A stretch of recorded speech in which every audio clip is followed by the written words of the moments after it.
Hugsande, hugsande, innskjande, rekvande, tiande, takande, tøtjende, tekvande, fuser, vi stimbra vunlig munn. Krytande, blamande, rekande, verjande, forande, tøymun og koma, herjande, vakne, til rajar i fingrun og fimun.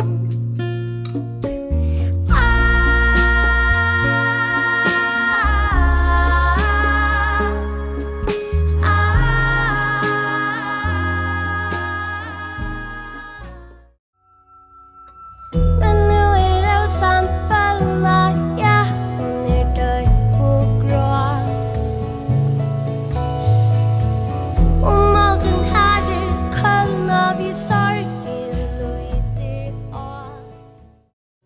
Så underliga kvirra mer diktig hesa nåt och manon favoritgilte tun vanga och till tar men fagra ge till skikte tu vär skru